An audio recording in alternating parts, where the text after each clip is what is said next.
नमस्कार, छायाच रेसिपीजमध्ये आज आपण दोन मस्त अशा नाश्त्याच्या रेसिपीज बनवणार आहोत. चला तर सुरुवात करूया. बनवूया पहिली रेसिपी. तर इथे मी 1 कप पोहे घेतले. पोह्यांमध्ये भरपूर पाणी घातलं आहे आणि पोहे दोनदा मी स्वच्छ धुवून घेतले आणि यानंतर यातलं सगळं पाणी काढून टाकलं आणि असेच पोहे 5 मिनटं भिजण्यासाठी बाजूला ठेवून दिले. दुसऱ्या बाउलमध्ये इथे मी पाव कप रवा घेतला आहे. जाड किंवा बारीक कोणताही रवा घेऊ शकता. यामध्ये पाव कप दही घालायचं आहे. थोडंसं आंबट दही इथे घ्यायचं आहे. हे आता मिक्स करून घेऊया. आता यामध्ये पाव कप पाणी घातलं आहे. तर त्याच दह्याच्या कपामध्ये मी पाव कप पाणी घेतलं. हे मिक्स करून एकजीव करून घेऊया.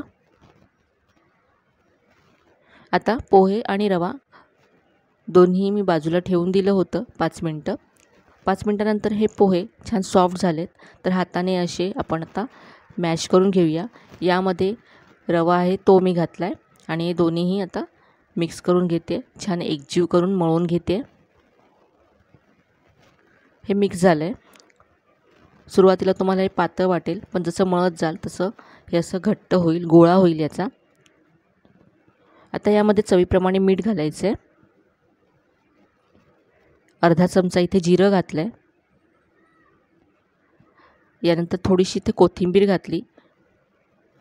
आता हे मिक्स करूया. तुम्हाला आवडत असेल तर तुम्ही यामध्ये काळी मिरी जाडसर कुटूनसुद्धा घालू शकता. आता याचे छोटे छोटे आपल्याला गोळे करायचे आहेत आणि वाफवून घ्यायचे आहेत. तर यासाठी इथे मी एक चाळण घेतले. चाळण तेल लावून ग्रीस करून घ्यायची आधी. आता हे जे आपण पीठ तयार केलं आहे त्याचे आपल्याला छोट्या छोट्या आकाराचे गोळे तयार करायचे. तर हाताला इथे मी तेल लावून घेतलं आहे आणि याचा असा छोटासा गोळा घ्यायचा आहे. गोल करून प्रेस करायचा. तर असे चपट्या आकाराचे हे छोटे छोटे गोळे मी तयार करून घेते. हे या चाळणीमध्ये ठेवायचे आहेत आपल्याला. इथे सगळे गोळे मी तयार करून घेतलेत. आता हे वाफवून घेऊया. तर इथे कढईमध्ये मी आधीच पाणी गरम करून घेतलं आहे. यामध्ये ही चाळण ठेवायची आहे. इथे मी एक स्टँड ठेवला आहे, त्यावरती चाळण ठेवायची आहे आणि झाकण ठेवून हे गोळे आता आपल्याला 8 ते 10 मिनटं मीडियम फ्लेमवरती वाफवून घ्यायचे आहेत. तर इथे साधारण 10 मिनटं झालेत. पाहूया. तर हे आता वाफवून झाले असतील छान. आता हे आपण थंड करून घेऊया. तर हे आता असेच तुम्ही चटणीबरोबर सर्व करू शकता. खूप छान लागतात. यांना आज आपण फोडणी देऊया. तर इथे मी पॅन गरम करत ठेवला. यामध्ये एक मोठा चमचा तेल घालायचं आहे. तेल गरम झाल्यानंतर अर्धा चमचा इथे मोहरी घातली. मोहरी तडतडली की यामध्ये अर्धा चमचा चिली फ्लेक्स घालायचे आहेत आणि यानंतर यामध्ये मी अर्धा चमचा सफेद तीळ घातलेत. तुम्ही जिरं आणि कढीपत्तासुद्धा फोडणीसाठी घालू शकता. हे थोडंसं परतून घेऊया आणि आता जे आपण गोळे तयार केलेत ते यामध्ये घालायचे आहेत आणि हे 2 ते 3 मिनटं परतून घ्यायचे आहेत. खूपच कमी तेलामध्ये होणारा असा हा नाश्ता आहे आणि अगदी झटपट तुम्ही हा बनवू शकता. घाईच्या वेळेससुद्धा पटकन बनेल अशी रेसिपी आहे. यावरती मी थोडीशी कोथिंबीर घातली.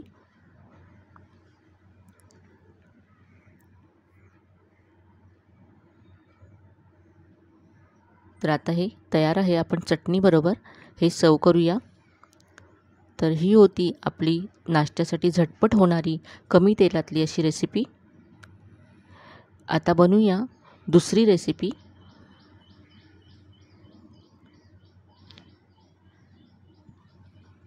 तर इथे मी अर्धा कप दही घेतलं आहे. थोडंसं आंबट दही घ्यायचं आहे. हे दही आता फेटून घ्यायचं आहे. तर इथे मी विस्करने हे दही छान 2 ते 3 मिनटं फेटून घेतलं.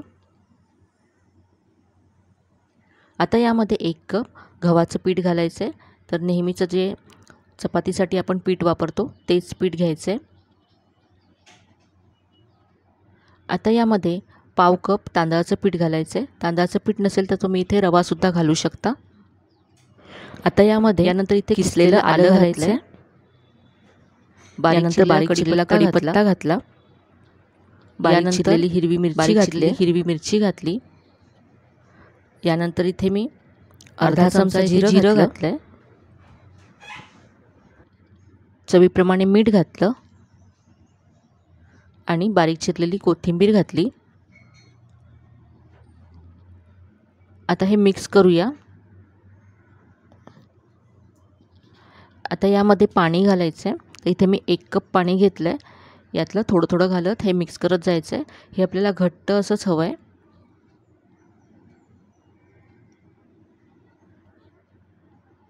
इथे आणखी थोडंसं पाणी घालते.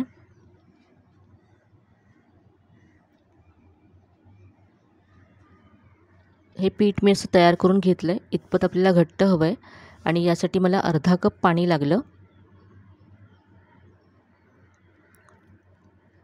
तर याचे असे गोळे होतील असं घट्ट आपल्याला पीठ हवं आहे.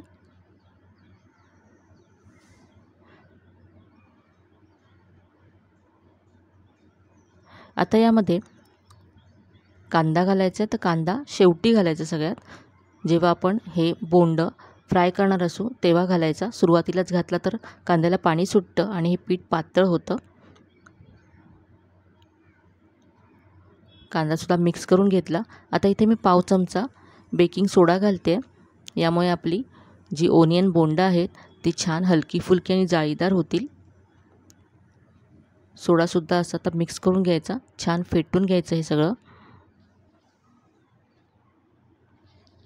आता आपण बोंड फ्राय करून घेऊया. तर इथे मी गॅसवरती तेल गरम करत ठेवलं आहे. तेल गरम झाल्यानंतर गॅसची फ्लेम स्लो करायची आहे आणि ही बोंड तेलामध्ये सोडायचे आहेत. अशी गोल आकाराचे पकोडे सोडायचे आहेत तेलात.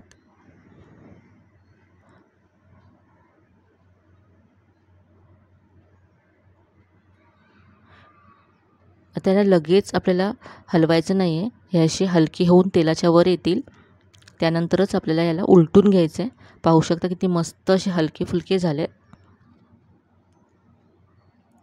त्याला गोल्डन ब्राऊन रंग येईपर्यंत आपण फ्राय करूया. तर पहा आता मस्त असा रंग आला आहे. काढून घेऊया.